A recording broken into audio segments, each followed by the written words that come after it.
Le vent hurlait comme une bête sauvage au-dessus des eaux noires du canal de la Manche, soulevant des vagues monstrueuses qui s'élevaient, telles des montagnes liquides, dans la nuit d'octobre 1952. Les embruns glacés fouettaient le visage du capitaine Henri Moreau, debout sur la passerelle du L'Espérance, ses mains expertes agrippées fermement à la barre, tandis que son regard perçant scrutait l'horizon obscur à travers les rideaux de pluie battante qui transformaient le monde en un chaos aquatique. À 42 ans, Henri portait sur son visage buriné les marques de 7 années passées sur ces mers impitoyables de la Normandie. Ses cheveux bruns, désormais striés de gris aux tempes, encadrèrent des traits taillés à la serpe par les éléments et les épreuves. Depuis la mort de Marie, sa jeune épouse, emportée par les bombardements de 1944, il avait fait de cette mer son foyer et sa pénitence, transformant sa douleur en une mission sacrée, arracher d'autres âmes aux griffes de ces eaux traîtres qui lui avaient tout pris. Capitaine, la voix de Jacques Rousseau, son fidèle second depuis 5 ans, perça le rugissement de la tempête. L'homme gravissait péniblement les marches glissantes de la timonerie, ses bottes luttant pour trouver prise sur le métal rendu traître par l'eau de mer. Nous venons de recevoir un signal de détresse. Un cargo en perdition à 3000 nautiques au nord-est. Il coule, capitaine. Henri se tourna vers son second, révélant des yeux d'un bleu acier qui avait vu trop de tragédies pour s'émouvoir facilement, mais qui brillait toujours d'une détermination inébranlable face au danger. Il attrapa fermement la radio, ses mains calleuses, serrant l'appareil comme s'il pouvait transmettre sa force à travers les ondes parasitées par la tempête. « Ici l'Espérance, nous vous recevons 5 sur 5. Quelle est exactement votre situation ? Combien de personnes à bord ?» Sa voix, grave et assurée malgré le chaos ambiant, portait l'autorité naturelle de celui qui avait dirigé des dizaines d'opérations de sauvetage dans ces conditions extrêmes. La réponse arriva dans un crépitement de parasites mêlé aux hurlements du vent. Brèche majeure dans la coque tribord. Nous coulons rapidement. Équipage de 6 hommes évacués vers les canaux de sauvetage. Mais il reste une passagère à bord. Elle refuse d'abandonner le navire. Répète, une femme encore à bord. Nom de Dieu, marmonna Henri entre ses dents serrées, ses mâchoires se contractant sous l'effet de la tension. Il connaissait ce genre de situation. La panique, la peur, parfois le déni face à la mort imminente. Il se tourna vers Jacques, dont le visage tanné par les embruns reflétait la même gravité professionnelle mêlée d'inquiétude humaine. Prépare immédiatement l'équipage de sauvetage. Gilet, cordage, trousse médicale complète. Cette tempête ne nous laissera pas beaucoup de temps avant que ce cargo ne rejoigne le fond. Henri jeta un coup d'œil au baromètre qui continuait sa chute vertigineuse. Et vérifie les canaux pneumatiques, nous allons en avoir besoin. Le navire de sauvetage changea brutalement de cap, ses 850 chevaux rugissant pour lutter contre les éléments déchaînés qui semblaient vouloir l'empêcher d'accomplir sa mission. Chaque vague était un défi titanesque, chaque rafale de vent une menace supplémentaire qui testait les limites de l'Espérance et de son équipage aguerri. Henri pilotait avec l'instinct de celui qui avait appris à lire la mer comme un livre ouvert, anticipant ses humeurs et ses colères. Il pensait malgré lui à Marie, comme toujours dans ces moments où la mort rôdait si proche. Sa jeune épouse aux yeux verts et au rire cristallin, qui l'attendait chaque soir au port avec un sourire qui éclairait toute la jetée. Elle lui avait dit un jour, alors qu'il doutait de sa vocation, « Tu as des mains qui donnent la vie, Henri. C'est un don du ciel. » Ces paroles résonnaient encore en lui, 8 longues années après qu'un obus allemand eut réduit leur bonheur en cendres. « Là-bas, je le vois !» hurla Pierre, le jeune matelot de 20 ans posté en vigie, pointant son bras tremblant vers l'horizon. À travers les rideaux de pluie glacée qui transformaient le paysage en aquarelle floue, les contours fantomatiques d'un petit cargo se dessinaient, dangereusement incliné sur tribord, ses feux de détresse clignotant faiblement comme les derniers battements d'un cœur agonisant.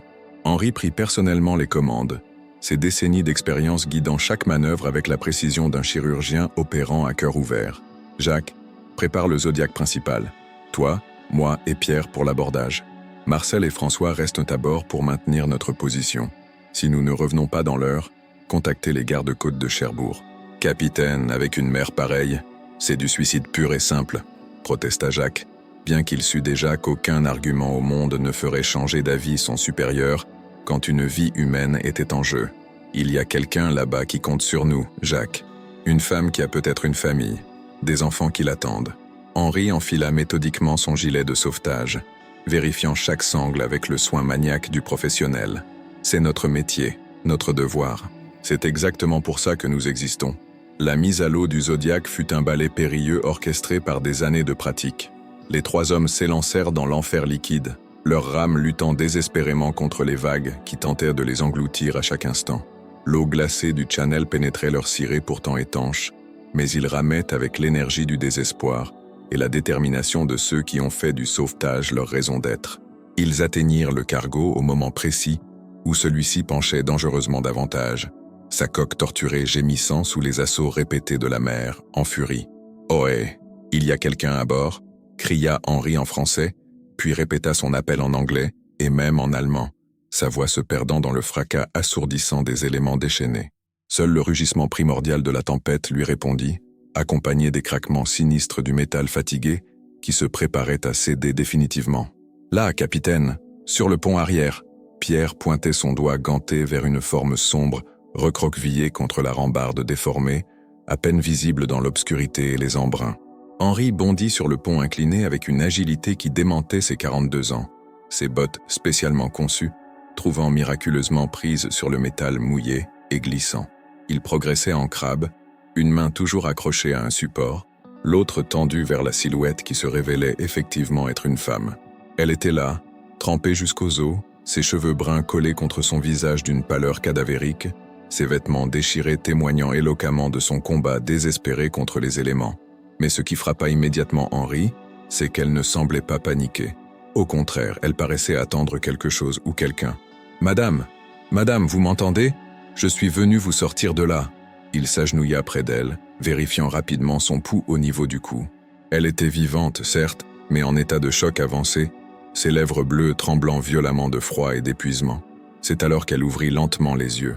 Des yeux verts, d'un vert profond et troublant comme la mer par beau temps, qui le regardèrent avec une intensité déstabilisante, comme si elle le reconnaissait parfaitement. « Henri » murmura-t-elle d'une voix à peine audible, presque couverte par le vacarme environnant. « Henri Moreau, je savais que tu viendrais. » Le sang du capitaine se figea instantanément dans ses veines.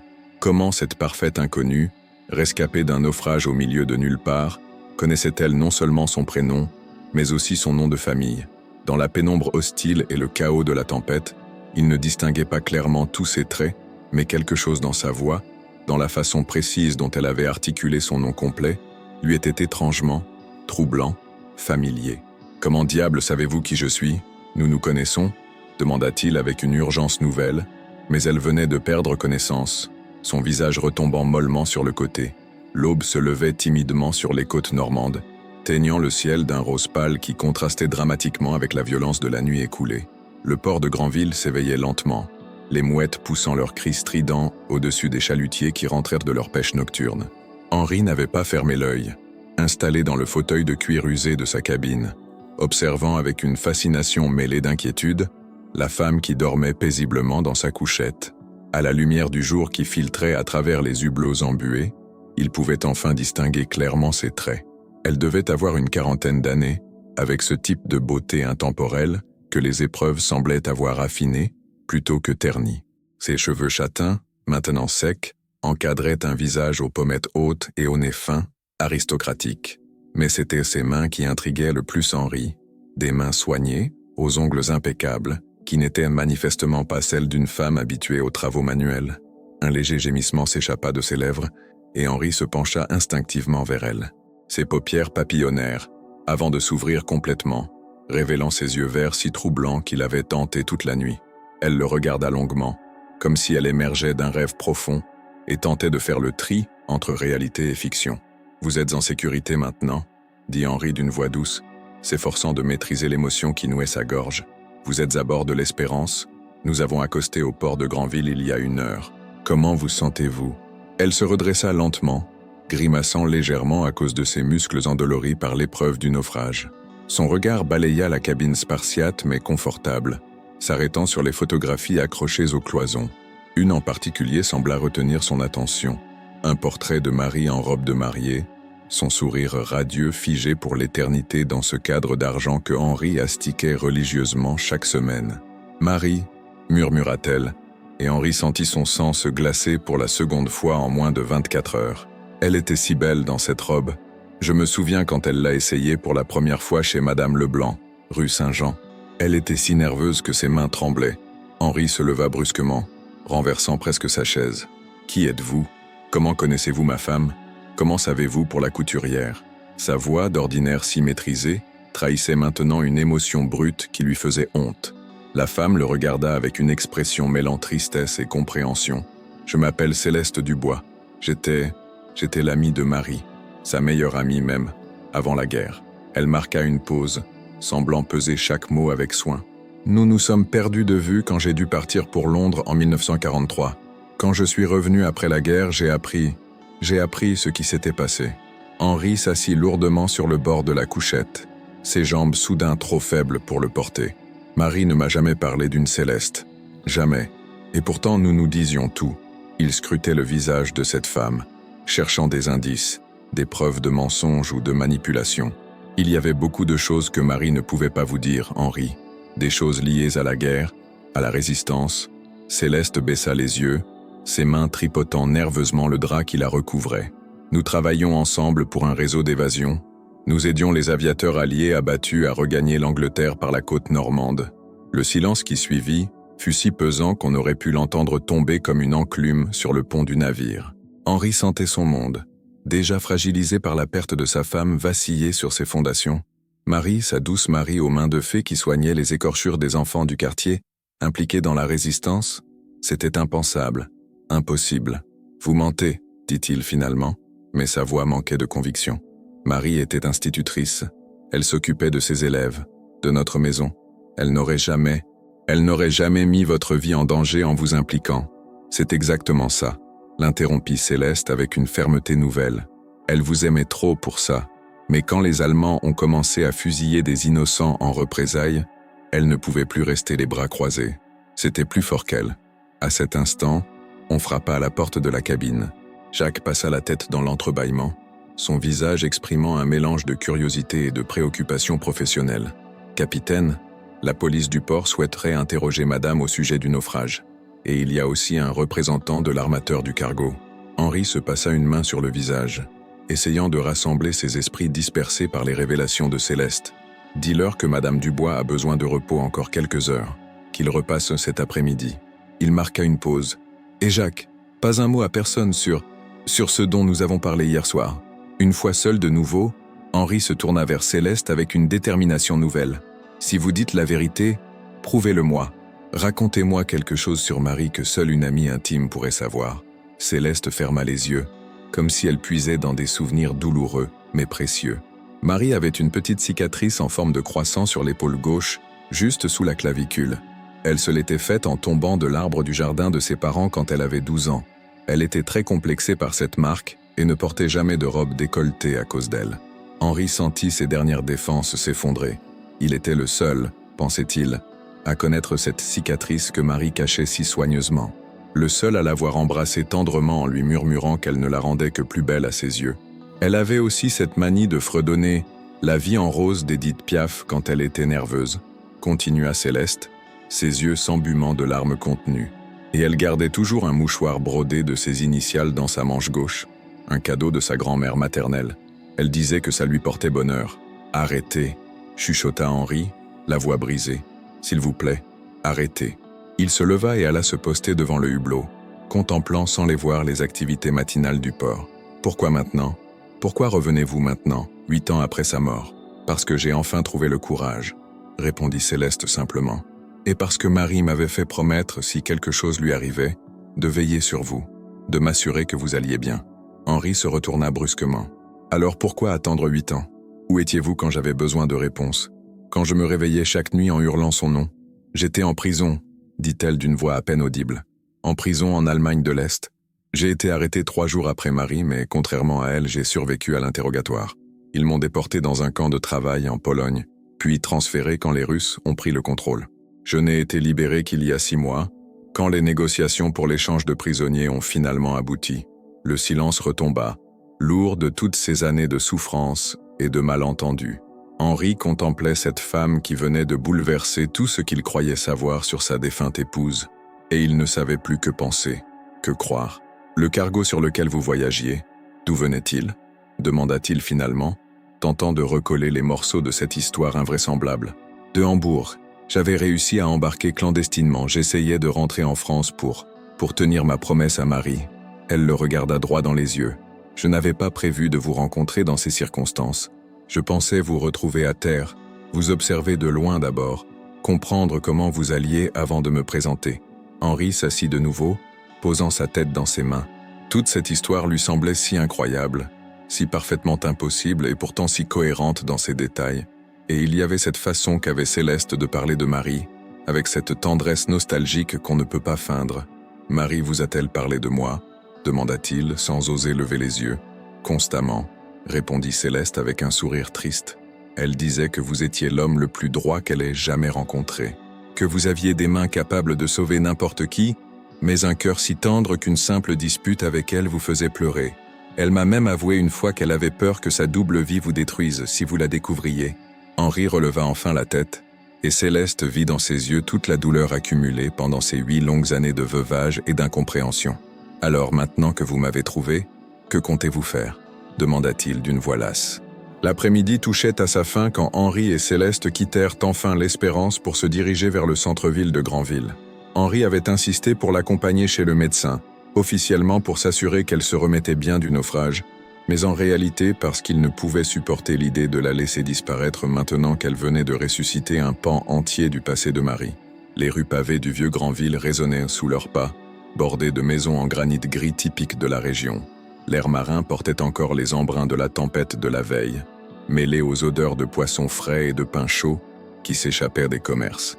Céleste marchait à côté d'Henri, vêtue d'un manteau emprunté à l'épouse du docteur Lemaire, ses cheveux soigneusement coiffés masquant en partie les traces de fatigue qui marquaient encore son visage. « Vous savez, » dit-elle soudain, rompant le silence pesant qui s'était installé entre eux depuis qu'ils avaient quitté le port. « Marie me parlait souvent de vos promenades le dimanche après-midi. Elle disait que vous connaissiez chaque pierre de cette ville, chaque histoire de chaque famille. » Henri ralentit imperceptiblement le pas. Elle exagérait. Granville n'est pas si grande. Sa voix portait cette retenue caractéristique de ceux qui ont appris à maîtriser leurs émotions, mais Céleste percevait la faille dessous, la vulnérabilité qu'il tentait de cacher. « Non, elle ne mentait jamais sur vous », insista Céleste en s'arrêtant devant la vitrine d'une pâtisserie. « Regardez cette boulangerie par exemple. Elle m'a raconté que vous veniez ici acheter des madeleines chaque vendredi parce que c'était son gâteau préféré, même si vous détestiez le goût de la fleur d'oranger. » Henri se figea complètement, ses mains se crispant involontairement dans ses poches. Comment Céleste pouvait-elle connaître ce détail si intime, si personnel, cette habitude ridicule qu'il avait développée pendant leur fiançailles et qu'il avait gardé secret, tellement il la trouvait embarrassante. Marie avait promis de ne jamais le révéler à personne. « Elle vous a vraiment tout dit ?» murmura-t-il. Et pour la première fois depuis leur rencontre, Céleste entendit dans sa voix quelque chose qui ressemblait à de l'acceptation. Ils reprirent leur marche en silence, traversant la place du marché où quelques commerçants remballaient leurs étals tardifs. Le soleil déclinant projetait des ombres longues entre les maisons, créant un jeu de lumière et d'obscurité qui semblait refléter l'état d'esprit tourmenté d'Henri. « Henri » dit Céleste en s'arrêtant près de la fontaine centrale. « Il faut que je vous dise quelque chose d'important. Quelque chose que Marie voulait que vous sachiez, mais qu'elle n'a jamais eu le courage de vous avouer. » Le capitaine se tourna vers elle, et elle vit dans ses yeux cette peur primitive de celui qui a déjà tout perdu une fois, et redoute que le peu qui lui reste ne s'effondre également. « Quoi encore? Qu'est-ce qu'il y a d'autre que j'ignore sur ma propre femme ?» Céleste prit une profonde inspiration, rassemblant son courage pour ce qu'elle s'apprêtait à révéler. Marie était enceinte quand elle est morte, de 3 mois. Elle l'avait découvert quelques jours avant l'arrestation, mais elle n'avait pas encore trouvé le moment de vous l'annoncer. Le monde d'Henri s'arrêta de tourner, littéralement. Il sentit ses jambes se dérober sous lui et dut s'appuyer contre le rebord de la fontaine pour ne pas s'effondrer. Une main invisible semblait lui broyer la poitrine, l'empêchant de respirer normalement. Enceinte. Marie portait son enfant, et elle était morte sans qu'il le sache, sans qu'il ait pu la protéger. « Non », chuchota-t-il, secouant la tête avec violence. « Non, c'est impossible. Elle me l'aurait dit. Elle me disait tout. Elle voulait vous faire la surprise pour votre anniversaire de mariage le 15 octobre. Elle avait même commencé à tricoter une petite couverture bleue qu'elle cachait dans le grenier. » Céleste se rapprocha de lui, posant doucement sa main sur son bras tremblant. Elle était si heureuse, Henri. Malgré la guerre, malgré les dangers, Elle rayonnait littéralement quand elle me parlait de ce bébé. Henri ferma les yeux, et soudain, tout prenait un sens terrible. Les nausées matinales de Marie qu'elle attribuait au stress de la guerre, sa fatigue inhabituelle, cette façon qu'elle avait eue de refuser le verre de vin qu'il lui proposait parfois le soir, sa nouvelle manie de poser inconsciemment sa main sur son ventre quand elle croyait qu'il ne regardait pas. « Pourquoi me dites-vous ça maintenant ?» demanda-t-il d'une voix brisée. « Pourquoi rouvrir cette plaie ?» Je commençais enfin à accepter sa mort, à vivre avec le vide qu'elle avait laissé. Parce que Marie m'a fait promettre de vous le dire si elle ne survivait pas. Parce qu'elle voulait que vous sachiez que votre amour avait créé quelque chose de beau, même si ce quelque chose n'a pas pu voir le jour. Céleste s'assit sur le rebord de la fontaine à côté de lui. Et parce qu'elle voulait aussi que vous sachiez pourquoi elle avait finalement décidé d'arrêter ses activités dans la résistance. Henri ouvrit les yeux, la regardant avec une incompréhension totale. « Qu'est-ce que vous voulez dire ?» Le jour où elle a été arrêtée, Marie était en route pour voir le chef de notre réseau. Elle voulait lui annoncer qu'elle se retirait définitivement, qu'elle ne pouvait plus risquer la vie de son enfant. La voix de Céleste se brisa légèrement. Si elle avait attendu une semaine de plus, si elle avait simplement cessé ses activités sans rien dire à personne, elle serait peut-être encore vivante aujourd'hui. « Alors c'est de sa faute », dit Henri d'une voix dure, surprenant Céleste par la soudaine colère qui perçait dans ses mots. « Elle est morte par sens du devoir mal placé. Elle a sacrifié notre enfant pour des principes. Non, Henri. Elle est morte parce qu'elle était fidèle à ses valeurs jusqu'au bout. Même quand elle a décidé d'arrêter, elle ne pouvait pas simplement disparaître sans prévenir ses camarades. D'autres vies dépendaient d'elle. » Céleste le regarda intensément. « C'est exactement cette intégrité qui vous a fait tomber amoureux d'elle, non ?» Henri se leva brusquement, faisant quelques pas nerveux autour de la fontaine. 8 ans. 8 ans que je me reproche de ne pas avoir été là pour la protéger. 8 ans que je me dis que si j'avais été plus attentif, plus présent, j'aurais pu empêcher sa mort.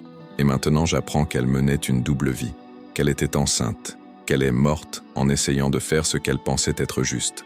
Elle vous aimait, Henri, plus que sa propre vie, plus que la résistance, plus que tout au monde.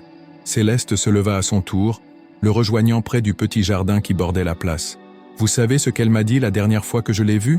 Elle m'a dit « Si quelque chose m'arrive, promets-moi de dire à Henri qu'il a été le plus beau cadeau que la vie m'ait jamais fait. » Henri s'arrêta net, les larmes qu'il retenait depuis des années menaçant enfin de déborder. « Comment voulez-vous que je continue à vivre avec ça ? Comment voulez-vous que je porte le poids de savoir que j'ai perdu non seulement ma femme, mais aussi mon enfant ? En honorant leur mémoire, répondit Céleste avec fermeté, en continuant à sauver des vies comme vous le faites, en ne laissant pas leur mort réduire votre cœur en cendres. » Elle marqua une pause, semblant hésiter avant de continuer, et peut-être en apprenant à faire confiance à nouveau. Faire confiance ? Henri la regarda avec incrédulité. À qui ? À vous ? Une femme qui surgit de nulle part avec des histoires invraisemblables ? Invraisemblables peut-être, mais vraies. Céleste sortit de son sac à main un petit objet enveloppé dans un mouchoir de dentelle. Marie m'avait donné ça avant sa dernière mission. Elle m'avait dit de vous le remettre si quelque chose lui arrivait. Elle déplia délicatement le tissu, révélant une petite médaille de baptême en or, gravée au nom de Henri-Marie, avec la date du 15 octobre 1944. Le cadeau d'anniversaire que Marie n'avait jamais eu l'occasion de lui offrir, le prénom qu'elle avait choisi pour leur enfant combinant leurs 2 noms en un seul. Henri prit la médaille d'une main tremblante, ses doigts caressant la gravure comme s'il pouvait y puiser la présence de sa femme disparue. Elle avait pensé à tout, murmura-t-il. Même à moi, dit Céleste doucement. Elle savait qu'un jour, vous auriez besoin de connaître la vérité, toute la vérité, et elle savait que vous auriez besoin de quelqu'un qui l'avait connu vraiment, quelqu'un qui pourrait vous aider à comprendre. Le soleil se couchait maintenant complètement derrière les toits de Granville, plongeant la place dans une lumière dorée qui adoucissait les contours de toute chose. Henri regarda Céleste, cette femme mystérieuse qui venait de transformer à jamais sa compréhension du passé, et pour la première fois depuis 8 ans, il sentit quelque chose bouger dans la région de son cœur qu'il croyait définitivement gelée. 3 semaines s'étaient écoulées depuis ce jour où Céleste avait bouleversé l'existence ordonnée d'Henri. L'automne normand déployait ses couleurs flamboyantes sur les côtes de Granville, transformant le paysage en un tableau impressionniste où se mêlaient les ocres des feuillages et le gris argenté de la mer. Henri avait proposé à Céleste de rester en ville, le temps qu'elle se remette complètement et organise son retour à Paris, mais au fond de lui, il savait que ce n'était qu'un prétexte pour retarder le moment où elle disparaîtrait de sa vie. Ce matin-là, ils se promenaient sur la plage des Danville, leurs pas traçant des sillons parallèles dans le sable humide que la marée descendante venait de libérer. Le vent d'ouest portait l'odeur iodée du large et le cri plaintif des goélands qui tournoyaient au-dessus des rochers de Chausée. Henri portait sa vareuse de marin, celle que Marie lui avait offerte pour leur premier anniversaire de mariage, tandis que Céleste avait revêtu une robe bleu marine qui rappelait étrangement celle que portait sa défunte épouse sur leur photo de fiançailles. « Vous savez, » dit Céleste en ramassant un coquillage nacré que les vagues avaient abandonné. « Marie me racontait que vous l'emmeniez souvent ici quand vous vous sentiez troublé. Elle disait que le bruit des vagues vous apaisait mieux que n'importe quel remède. » Henri sourit tristement, ses yeux scrutant l'horizon où quelques voiliers dansaient sur les crêtes écumeuses. « C'est ici que je lui ai demandé en mariage. Un soir de juin 1943, juste après le coucher du soleil. Elle a dit oui avant même que j'aie fini ma phrase. Il marqua une pause, perdu dans ses souvenirs. J'étais si nerveux que j'ai failli laisser tomber la bague dans l'eau. Elle m'a raconté cette histoire au moins 10 fois, rit Céleste. Et Henri fut surpris de constater que ce rire ne lui faisait plus mal comme au début. Elle adorait répéter que vous étiez rouge comme un homard et que vous bégayiez tellement qu'elle a cru que vous alliez faire une crise cardiaque. Ils continuèrent leur marche en silence, chacun perdu dans ses propres réflexions. Au cours de ces 3 semaines, Henri avait appris à connaître Céleste au-delà du mystère de leur première rencontre. Il avait découvert une femme d'une intelligence remarquable, marquée par les épreuves mais pas brisée par elles, capable d'une empathie profonde tout en gardant cette force tranquille qui lui avait permis de survivre à 8 années d'emprisonnement. « Henri, dit-elle soudain, s'arrêtant près d'un éperon rocheux où les vagues venaient de se briser avec fracas, il faut que nous parlions de quelque chose d'important. » Il se tourna vers elle, redoutant instinctivement ce qu'elle allait lui annoncer. Pendant ces 3 semaines, il s'était habitué à sa présence, à leur conversation du soir dans le petit salon de la pension où elle logeait, à cette façon qu'elle avait de lui faire découvrir Marie sous un jour nouveau, sans jamais ternir ses souvenirs. « Vous allez partir » dit-il simplement. Et ce n'était pas vraiment une question. « J'ai reçu une lettre de Paris hier. L'administration française a finalement reconnu mon statut de déporté politique. Je vais toucher une pension qui me permettra de me refaire une vie. » Elle regardait ses mains, évitant son regard. « Et j'ai aussi reçu une proposition d'emploi dans une école primaire du 15e arrondissement.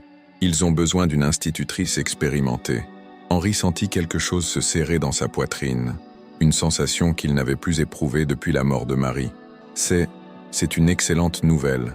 Vous méritez de retrouver une vie normale. » « Est-ce que c'est vraiment ce que vous pensez ?» demanda Céleste en le regardant enfin dans les yeux. « Ou est-ce que vous dites ça parce que c'est ce qu'on attend de vous ?» Henri détourna le regard, fixant les mouettes qui se disputaient un poisson échoué. « Qu'est-ce que vous voulez que je vous dise, Céleste? Que je ne veux pas que vous partiez? Que ces 3 semaines ont été les premières où j'ai recommencé à me sentir vivant depuis 8 ans ?»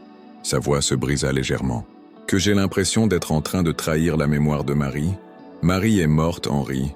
Elle ne reviendra jamais. » La voix de Céleste était douce mais ferme. « Mais vous êtes vivant, et elle n'aurait jamais voulu que vous vous enterriez avec elle. Comment pouvez-vous en être si sûr ?» demanda-t-il avec une pointe d'amertume. « Parce qu'elle me l'a dit. » Céleste sortit de son sac une lettre jaunie par le temps, pliée et repliée tant de fois que le papier menaçait de se déchirer. « Elle m'a écrit ça 3 jours avant son arrestation. Je l'ai gardé tout ce temps, même dans les camps. C'est ce qui m'a donné la force de survivre. » Henri prit la lettre, avec des mains tremblantes. L'écriture de Marie, cette calligraphie soignée qu'elle avait apprise à l'école normale, dansait devant ses yeux embués de larmes.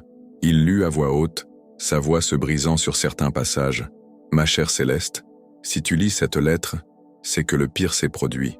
Je ne regrette rien de ce que j'ai fait car je sais que c'était juste. Mais j'ai une faveur immense à te demander.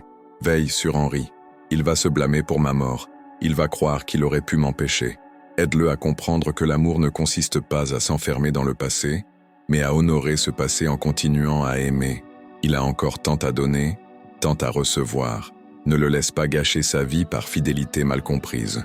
Je serai toujours dans son cœur, mais il y a de la place pour quelqu'un d'autre à côté de moi. Quelqu'un comme toi, peut-être. » Henri s'arrêta, incapable de continuer. Les mots de Marie résonnaient en lui comme une absolution qu'il n'osait pas accepter. Elle savait. Elle nous connaissait tous les deux mieux que nous ne nous connaissions nous-mêmes, répondit Céleste, en reprenant doucement la lettre. Elle savait que si nous nous rencontrions un jour, il se passerait quelque chose de spécial. Ils restèrent longtemps silencieux, debout face à la mer qui avait été témoin de tant de joies et de peines dans la vie d'Henri. Le soleil commençait à décliner, peignant le ciel de nuances roses et orangées qui se reflétaient sur les vagues comme autant de promesses d'espoir. « J'ai peur », avoua finalement Henri. « Peur d'oublier Marie si je vous laisse entrer dans ma vie. Peur de vous perdre aussi si je m'attache à vous. On n'oublie jamais son premier amour, dit Céleste en posant sa main sur la sienne. Marie fera toujours partie de vous, comme ces 8 années de solitude font maintenant partie de moi. Mais nous avons le droit d'être heureux, Henri. Nous avons le droit de construire quelque chose de nouveau sur les fondations de notre passé. » Henri se tourna vers elle, voyant vraiment son visage pour la première fois. Non plus la messagère de Marie, non plus la rescapée mystérieuse du naufrage, mais Céleste Dubois, une femme de 40 ans qui avait survécu à l'enfer et qui lui offrait maintenant la possibilité d'une seconde chance. « Si vous restez, dit-il lentement, les choses ne seront pas faciles. Je suis un homme abîmé, Céleste. Un homme qui a passé 8 ans à converser avec un fantôme. Et moi, je suis une femme qui a passé 8 ans dans des prisons allemandes à rêver de liberté, répliqua-t-elle avec un sourire fragile. Nous sommes peut-être faits l'un pour l'autre finalement. Henri prit ses mains dans les siennes, sentant pour la première fois depuis des années la chaleur d'une peau vivante contre la sienne. Alors restez, pas pour Marie, pas par pitié pour moi, mais parce que vous en avez envie. J'en ai envie, chuchota-t-elle, plus que tout au monde. Ils s'embrassèrent alors que le soleil disparaissait à l'horizon, scellant un pacte qui n'était pas une trahison du passé, mais une promesse d'avenir. Au loin, l'espérance se balançait doucement dans le port, prêt pour de nouveaux sauvetages, de nouvelles missions. Henri savait que demain il reprendrait la mer, mais pour la première fois depuis 8 ans, il avait quelqu'un qui l'attendrait sur le quai. Cette nuit-là, Henri sortit la médaille de baptême que lui avait donnée Céleste et la posa délicatement sur la photo de Marie. « Merci », murmura-t-il à l'image souriante de sa défunte épouse. « Merci de m'avoir envoyé un ange gardien. » Et pour la première fois depuis 1944, Henri Moreau s'endormit sans cauchemar, bercé par l'espoir d'un avenir qu'il n'avait plus osé imaginer. Le lendemain matin, quand Jacques frappa à la porte de sa cabine pour l'informer qu'un nouveau signal de détresse venait d'être reçu, Henri se leva avec une énergie nouvelle. Quelque part à Granville, Céleste préparait une lettre de démission pour l'école parisienne, choisissant de rester près de l'homme que Marie lui avait confié. Et tandis que l'espérance fendait une fois de plus les flots pour porter secours à une âme en détresse, Henri sentit que son cœur battait enfin au même rythme que les vagues qui l'avaient tant fait souffrir.